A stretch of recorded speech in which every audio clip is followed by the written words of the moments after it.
With many of my European friends getting ready to go on holiday, it got me to thinking about vacation here in the US. I've noticed that there's a lot of companies starting to switch to unlimited PTO, as well as moving positions that are normally hourly into salaried roles. So it got me to thinking, are the benefits of yesterday better than the benefits of today? Is accrued PTO better than unlimited PTO? Is hourly better than salaried? And is a 5-day work week better than a 4-day work week? You know what? Let's talk about it on today's episode of Coffee with Torie.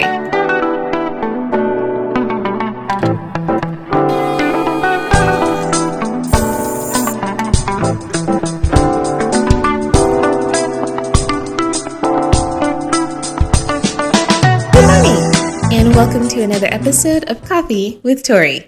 If you're new here, smash that subscribe button and leave a comment introducing yourself. I love to say hi to all of my new friends.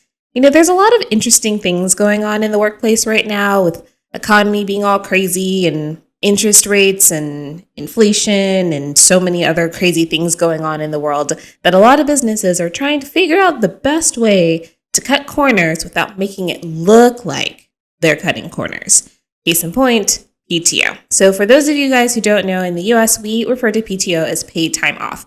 So that means you can use it for pretty much anything that you want to use it for and take time off of work. So if you're like, oh, I want to go on a vacation, I want to take a break, I'm going to go on holiday, vacation, whatever, you can use your PTO for that.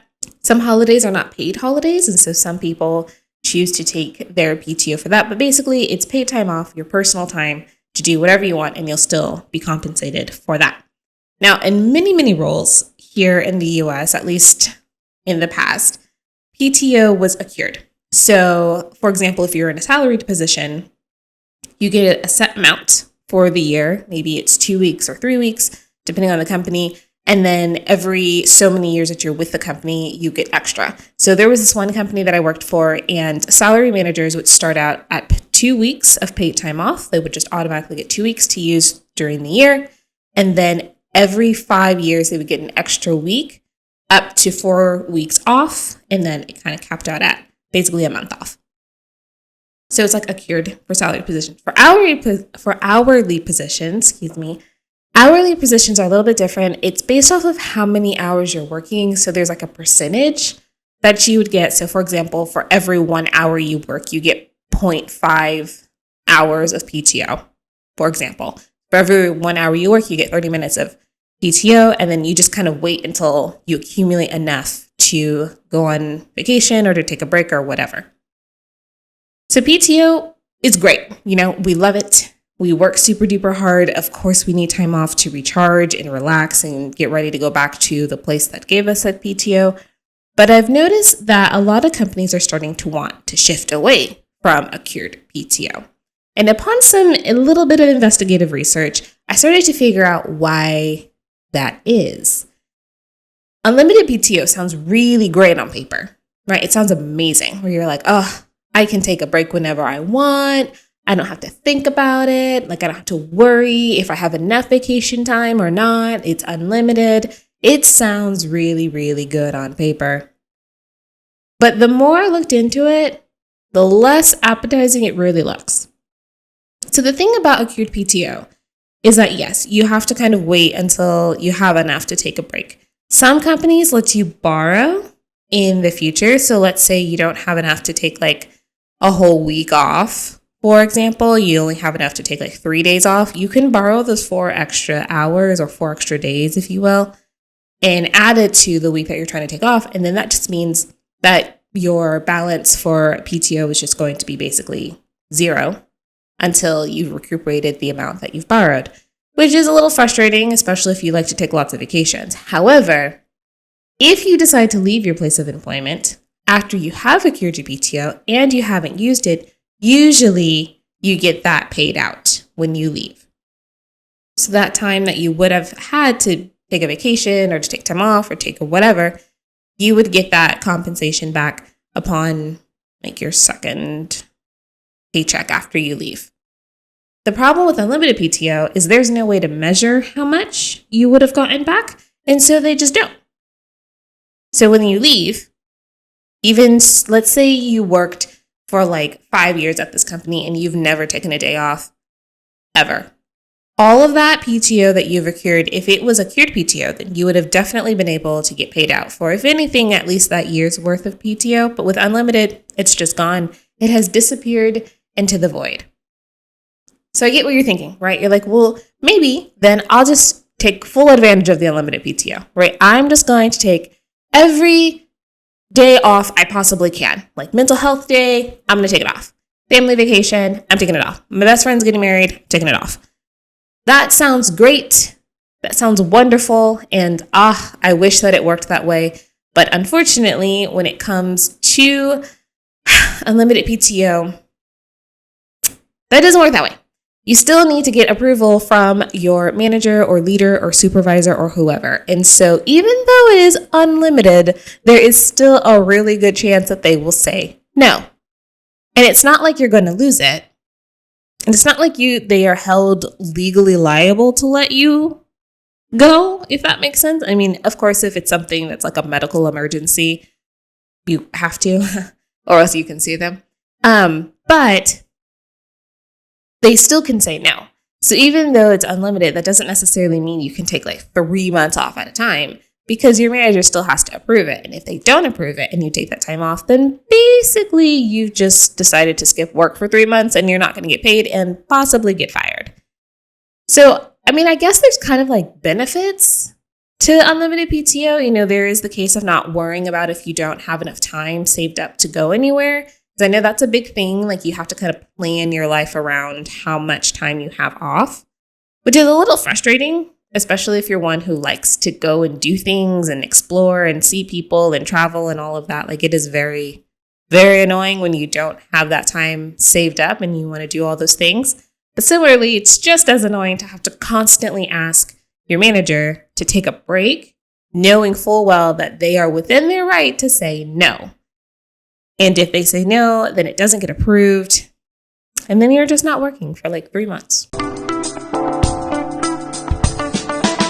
So adjacent to PTO debacle, if you will, is salaried versus hourly. Now, I have had many friends and families and coworkers and so many other people who have worked salaried positions and they have worked hourly positions. In my career in visual merchandising, I only worked hourly positions. And my reason behind that is for simply this. As a visual merchandiser in the retail space, working a salaried position or being paid salaried is not worth it. Throughout my career as a visual merchandiser, I've only been paid hourly. And the reason behind that is because in the retail space, all managers are always overworked. There is more than you are supposed to do. So even if your job is visual merchandising, you will somehow get sucked into doing operations or customer service or maintenance or any number of other activities that have nothing to do with your job description whatsoever. And so when you're paid salary and you're doing the job of 20 people, you end up devaluing yourself. So let's say that your salary is $40,000 a year. You're salaried. So you are working way over your 40 hours a week, because in salaried roles, of course, they think that you are just on call all the time and you have to work every second of the day. And so instead of making, say, $15 or $20 an hour as a salaried employee, you are technically now working like $10 an hour when you take into account how many roles you are fulfilling within your role and how many additional hours over the 40 that you're working that has not been paid. And so I knew that. I had been an assistant manager before. Assistant managers were always hourly, and I saw how much my managers were working. They were putting in 45, 50, sometimes 60-hour work weeks, and their pay was the exact same. They were doing the jobs of themselves. They were doing sometimes the jobs of the leaders or the guest leads or the store leaders. I tried my best to just do my job only unless I was on vacation or if I wasn't feeling well. So if I wasn't there, then she was doing the job of the assistant manager. Sometimes she had to do the job of the stylist or associates or brand reps. It just depends on which company you work for. Every associate is named differently. But my point is, when it came to the salaried positions in the retail space, they were expected to wear so many hats and get paid so little and work a ridiculous amount of hours. Having witnessed that throughout my career, when I springboarded into merchandising, I knew that hourly in the retail space was ideal for me. Because the thing was, if I ever had to stay late, if I ever had to work more hours than legally required, then I knew I was guaranteed to get overtime. There was no question about if I were going to be able to get compensation for working more than the amount that I'm required to work, as well as wearing 1,000 hats. I knew I was going to be compensated appropriately. And so every time the possibility or the option was given, or the opportunity, if you will, was raised of, hey, why don't we promote you into a salary position? The answer was always no. Of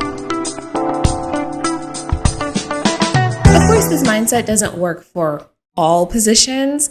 If you are not constantly working over your scheduled 40 hours, if you are not always wearing another 20 hats in addition to what your current role is, and you work for a place that is very diligent about making sure that you stay within your scheduled hours, that you are doing only your job, that opportunities for career advancement are available should you choose to take it, then I don't see anything wrong with being in a salaried position.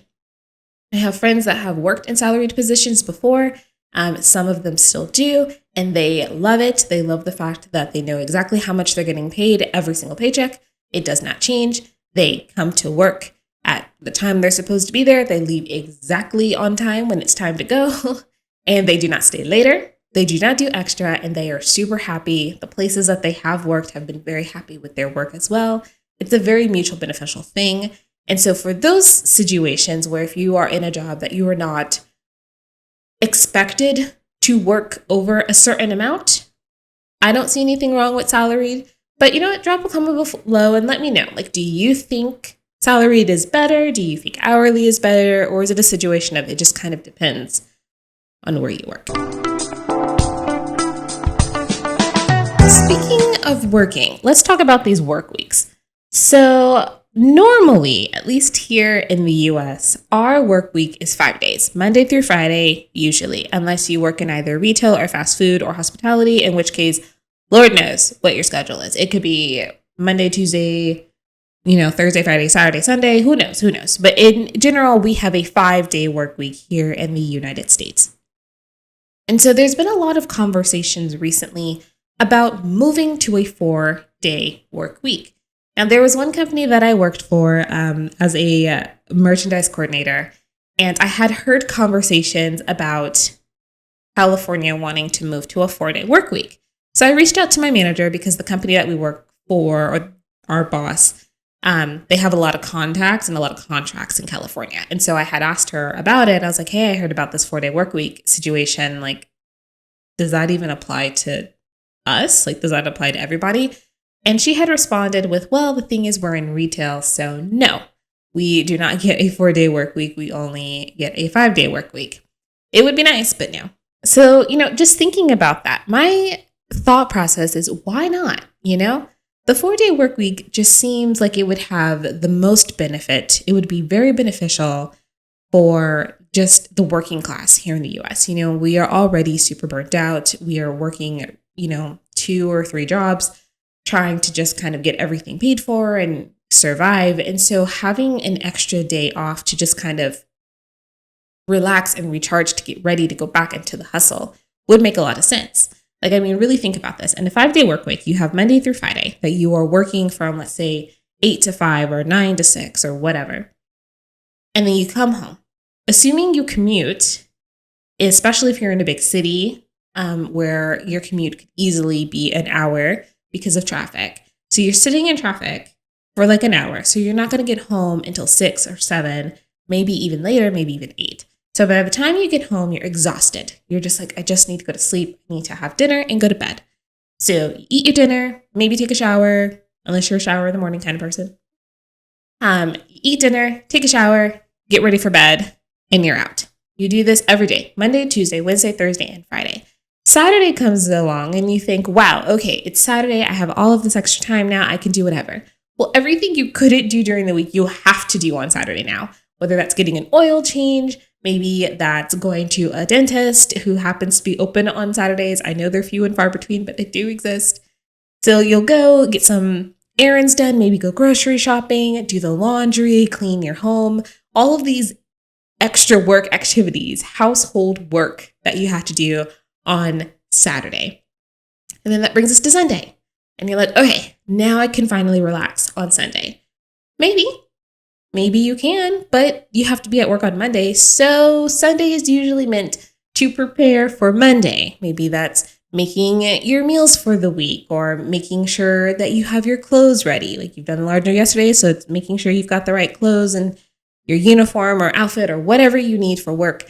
Maybe that's going over last minute presentations to make sure you're ready for a meeting in the morning, or looking over your floor set plan if you have a big floor set and visual merchandise you have to do. Or maybe you're thinking about the new hire you have and you have to train and develop them. There's more things you end up doing on Sunday to get ready for Monday. So at what point do you get a day off? At what point do you get to sit down and relax and breathe and just take a minute? You don't. You don't. In a 5-day work week, you really, really don't. However, there is an argument against the 4-day work week. Even though it seems like it's great, you have an extra day set aside just to relax and to unwind and to recharge. In theory, it sounds really, really good.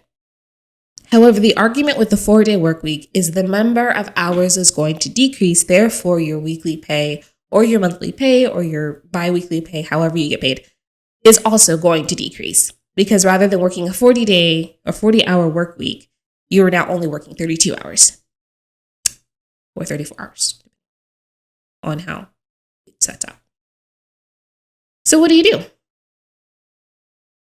Which is better? Like, do you take the lesser pay, less hours, you have an extra day off, you're only working 32 hours, instead of your normal 40. So you may not be getting paid as much, or you keep to your 40-hour work week and be burnt out until you have accumulated enough PTO to take a day off. That is what we're trying to figure out here. I read something that had said there was a European country that wants to move away from the 4-day work week, and they want to move into the 5-day work week. And I remember I read that and I was like scratching my head because I was like, why on earth would they do that? Because if you're already in a 4-day work week, if you're already used to that, to move into a 5-day work week is, going to be very straining, very, very difficult for the people that are working because they're already used to not having that time. Now, maybe the money might be nice. Maybe they will get compensated for those extra 8 hours that they're putting in because of the additional day of work. But I mean, is that pay worth it when you have to consider the fact that you've just got rid of the ability to actually relax and take a day off? And the thing that really makes my brain go, this doesn't make any sense, is the productivity aspect of this. If you cannot take time off, be it PTO, be it a day off, be it a week off, or whatever, your productivity is going to go into the trash. And so for businesses to say, we're going to go to an unlimited PTO model where your supervisors have every right and the power to say no, thus forcing you to continue working and working and working and working and working without taking a substantial amount of time off, to move away from the 4-day work week into a 5-day work week, removing an additional day of relaxation, all for the sake of productivity doesn't really make a lot of sense to me. Because if people are exhausted, they're not going to do their best.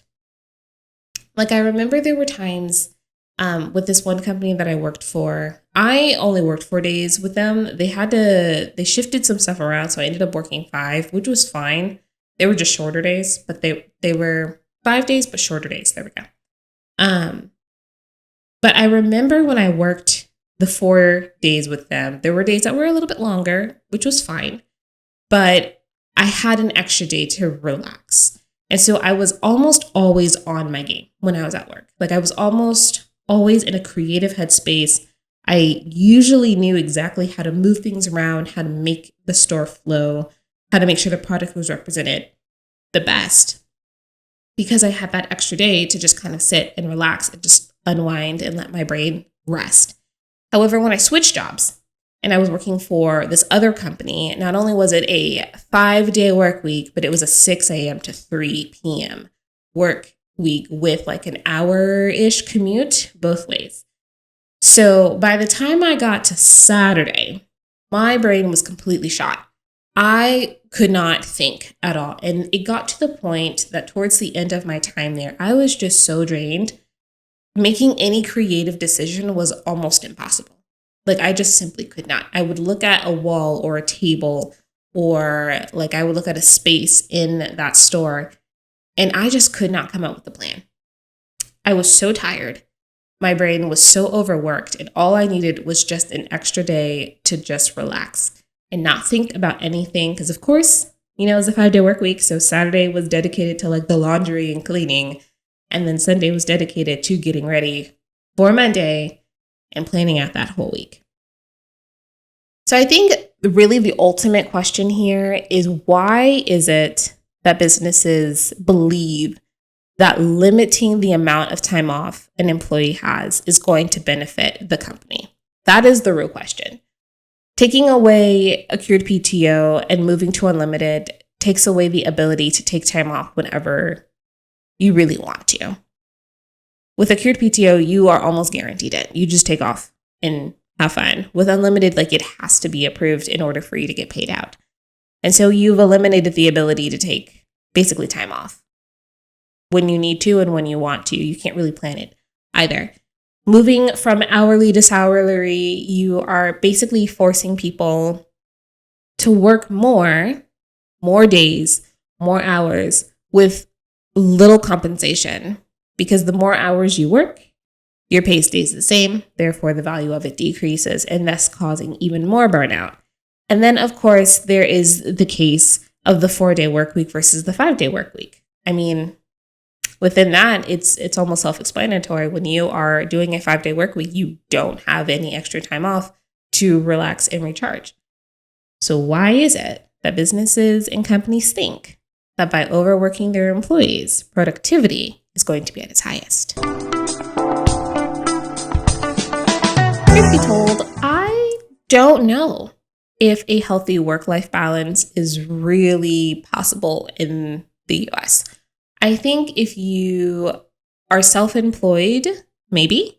I think if you have the right managers, probably. I had one manager when I was a merchandise coordinator. She was amazing. She valued that. She actually wasn't that much older than me, so it was really great. Like we very much had the same like way of thinking.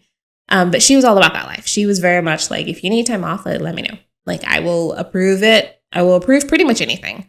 And she valued us and making sure that we were at our best and we were the most productive and we were successful in our role. If our productivity and our quality ever decreased, like of course we had a conversation with her about it to figure out like why that was the case, but she knew that we needed to rest in order to be creative and to be able to execute what we needed to execute in the time frame that we needed it done. And so she understood this. And so I would not have traded her as a boss any day. She was by far one of the best managers I've ever had, especially in the retail space. Like she definitely got it. But I think this is just a broader question across all industries. Those who work in tech, from retail, hospitality, to food, and everything in between. This idea that less time off is going to decrease productivity is not true. It's not true at all. In fact, the more time off people have, the more time they have to rest and recharge, the much higher the productivity is definitely going to be, the more creative the teams are going to be, the more problems that exist will be solved. Like it makes more sense just to take a break. We need a break in society. And I don't think that that's possible in our culture today, but I think the more we talk about it and the more managers we get who get it, the better off we're going to be. right, so that concludes today's topic. I don't really have anything else on it. I just was thinking about it. I've got lots of friends that are about to embark on their summer holidays across the pond, as my dad says. And so it was on my mind and I was thinking about it and I was like, you know what? I really want to dive into this, I really want to explore the differences between the different ways that we take off in the US and if a work-life balance is even possible, because that is something that Americans desperately, desperately need and desperately want. If you're new here, don't forget to hit that subscribe button and leave a comment introducing yourself. And I will see you in the next one. Have a good one.